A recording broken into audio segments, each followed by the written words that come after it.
In 1954, Sol Price opened a department store called FedMart. It was a unique store in that it only served government employees and they had to pay a $2 membership just to shop there. Over the next couple decades, it successfully grew into a chain of 40 stores across the southwestern part of the United States. Along the way, it became a public company, and in 1974, this guy Hugo Mann, who started a chain of supermarkets in Germany, bought a controlling interest in FedMart for $22 million.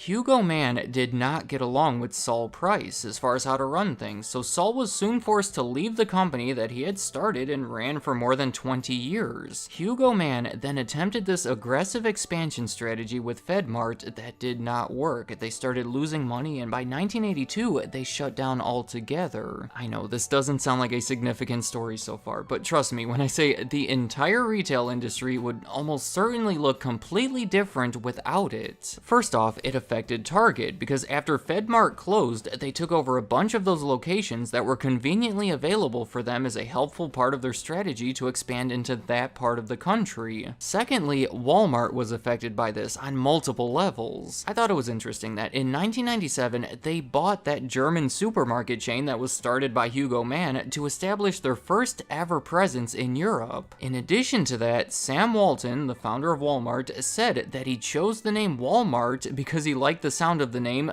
FedMart. So there we have it. Walmart and Target were both affected by those events in fairly significant ways, but the biggest impact comes from what Sol Price did after he left FedMart. See, soon after, in 1976, along with his son Robert, he started a new store called Price Club, and that was such a perfect name. In fact, I cannot believe that someone named Sol Price didn't utilize that last name until starting his second retail chain. But maybe it was good that he waited, because this one became an even bigger success. At first, the concept of Price Club was very similar to the one that he used at FedMart. They had low prices compensated by a $25 membership fee, but this time, instead of government employees, the members were meant to be small business owners. For this particular store, that proved to be too limiting. The business lost over $750,000 in its first year, so he opened it up to more and more customers, eventually to the general public, and things started getting better. It was such an uncommon idea that the members would tell the people that they knew about it. It was a free form of advertising to get the word out there. And there was ridiculously high inflation at the time, making their low prices look even more attractive. They kept opening more locations, and Price Club became somewhat of a retail sensation. The model that he established with Price Club was very similar to the model that would later be adapted by both Sam's Club and Costco. It is a very specific business model with many different parts working together. If you want more detail about it, I can refer you to this video I made focusing on how Costco runs their business, but most of the principles apply to Sam's Club and many of the others as well. In short, the overall idea behind this kind of business is to keep prices as low as possible so they can sell as much stuff as possible. Sol Price has said, "All I wanted to do was sell for the lowest price possible." It is low margin but high volume, and you can see how they're kind of pushing for that to happen by selling most of their stuff in these absurdly large quantities. Some of the largest containers that you will ever see are in these stores, but the less obvious part of it involves reducing their costs so they can afford to sell things at low prices. To do that, they maintain a simple store design. There's nothing fancy about their basic warehouse setting. They handle their inventory as little as possible, you know, how it's displayed on the floor, oftentimes still on the pallet or in the shipping containers, and that inventory is typically bought straight from the manufacturer in large quantities, cutting out any middlemen and allowing them to obtain it for as little as possible. The remaining part of it that allows all of this to work is the membership. The memberships themselves promote loyalty, and the money that they make from selling them compensates for the small margins and further allows them to sell things at such low prices. Do you see how it all works together? Again, it's all in the other video, but these are the things that make them different from your typical store. So by the 1980s, when Price Club had proven the success of the model, everybody wanted to be a part of it. Throughout the decade, all of these similar chains of wholesale warehouse club type stores started popping up in different regions across the country. Price Savers and BJ's were a couple of them, but 1983 was specifically a big year because that was the start of both Sam's Club and Costco. The inspiration from Price Club is pretty obvious for all of them, but for these two, it was even more direct. Sam's Club was started by Sam Walton as part of the Walmart company, which is where the name comes from, and he has practically admitted to borrowing ideas from Price Club after having met with Saul Price in the early 1980s and taking a guided tour of one of his stores. On the other end, Costco was co-founded and led for almost 30 years by Jim Senegal, who had extensive experience working with Saul Price. He had started his career bagging groceries at FedMart during its first year and followed Saul Price to Price Club, working as an executive vice president through the 1970s. He has gone as far as to say that he's learned everything he knows from Saul Price. So throughout the 1980s, we had the original Price Club and a bunch of copycats, including Sam's Club and Costco. Well, despite originating the concept and having a solid head start, it only took less than 5 years for the copycats to surpass the original. The number one reason for that would probably be the conservative approach by Saul Price. I would guess that to be a big reason that he didn't get along with Hugo Mann over at FedMart. With Price Club, everything was slow and steady. They were very careful about opening new stores. They would spend time researching the area, being careful not to move too far away from their established market, and usually insisting on owning the property as well, which I'll admit sounds like a smart way to go about it, but not when things are this competitive. You had all of these other chains taking over regions of the US, and once they established their name there, it was much harder to break into it. Meanwhile, Costco was being aggressive, opening stores in their own market in the Southwest. Sam's Club had the financial backing of Walmart behind them, not to mention their relationships and distribution system. And on top of that, there were all these other major chains getting into the mix, like in 1989, when Kmart spent over $300 million to buy the 41 locations of Pace Membership Warehouse. By the 1990s, after about a decade of aggressive competition and consolidation within the industry, there were 4 chains remaining that stood out above the others. They were Pace Membership Warehouse, Costco, Sam's Club, and Price Club. The industry had started to cool down. Other large specialty stores were cutting into their sales, and after so much expansion everywhere, the market was starting to get saturated. In 1993, because Sam's Club was now the biggest, the most aggressive, and had the strong financial backing of Walmart, the other 3 were afraid that they would acquire one of them. Like say, if I'm Costco, I don't want to be acquired myself, but I also don't want Sam's Club to buy one of the other 2 because that would make them even bigger and harder to compete against. So, to get ahead of that, Price Club and Costco merged together. It made perfect sense. The second and the third largest coming together to take on the largest, and then you also have CEO Jim Senegal's previous relationship with Price Club. Later that same year, Sam's Club answered to that by acquiring most of the Pace warehouse stores from Kmart, meaning within the year, the top 4 warehouse stores had come together into the top 2, and again, I think it makes perfect sense. Remember that these are stores that operate based on the principle of high volume, and the way you achieve the highest volume is by having as many stores selling as many products as possible. So that is the sequence of events that led to the United States having only 2 competing chains of warehouse club stores that stand out in size well above any of the others. To make some comparisons between Sam's Club and Costco, the stores themselves are honestly not much different. Over the years, they would kind of follow each other's lead. They would see what changes worked or didn't work for the other store and then make their own changes accordingly. I'm talking about the products they sell, the sections, the way both of them started attaching gas stations to their stores, even the memberships. If anything in this video made you want to become a member of one of these 2 stores, you'll find out that the membership structure is very similar. When looking at Sam's Club, you have the choice between the club or the plus membership. $45 a year compared to $100 a year. For that extra $55, you get a few different benefits, the main one being the cash rewards. You get 2% cash back on qualifying purchases up to $500 a year, so pretty much if you plan on spending a lot of money there, you may want to go with that one. Now, when looking at Costco, again, it's 2 levels, either Gold Star for $60 a year or Executive for $120. Yet again, the main difference is the 2% cash back, but this time it's up to $1,000 instead of $500, but unless you plan on spending over $25,000 there over the course of a year, I wouldn't let that factor into your decision. Costco does have business memberships as well, it's a different thing, but overall, they're both very similar. However, there are some factors that may have a greater influence over your decision. Since 1995, Costco has been selling Kirkland Signature branded items. It's their popular private label. It's typically cheaper than their name brand products, so if you tend to like stuff from Kirkland Signature, it may lean you toward Costco. Their reputation, as far as treatment toward employees, as well as other things, can be considered. I don't want to go too deep here, but Sam's Club is owned by Walmart, and for various reasons, like wages, the Costco employees tend to be more satisfied at their jobs. That could easily be reflected by their attitude and the overall environment inside the store. Oh, and I should mention that Sam's Club is almost entirely in the United States, whereas Costco has over 200 locations in other countries around the world. The stores themselves are similar in size. The average Sam's Club is 134,000 square feet compared to 146,000 square feet for Costco. But there is a bigger difference between the size of the companies. There are a lot of data points on this graph. Throughout the 1980s, it was about the same. Technically, 1987 was the only year Costco had more locations, but then Sam's Club took a big lead in the early 1990s that slowly decreased until Costco surpassed them in 2013, and they have only continued to gain on that lead since. Plus, Costco has always had higher sales per location, so they've been the larger of the two of them in terms of sales since the 1990s. Overall, just looking at some of the basic figures like comparable store sales or operating income, Costco has been looking stronger, and at this point, by almost any key measure, Costco is the bigger, more successful of the two. Let me know in the comments, are you a member of either Costco or Sam's Club? See, that's the thing. Because of that membership fee, they're unlike most stores, and that customers kinda have to choose one or the other. Or maybe you're a member of BJ's or one of the other smaller chains. Also,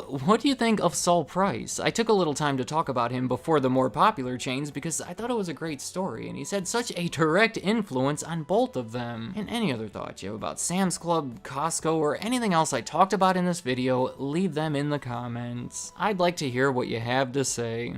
Thank you for watching.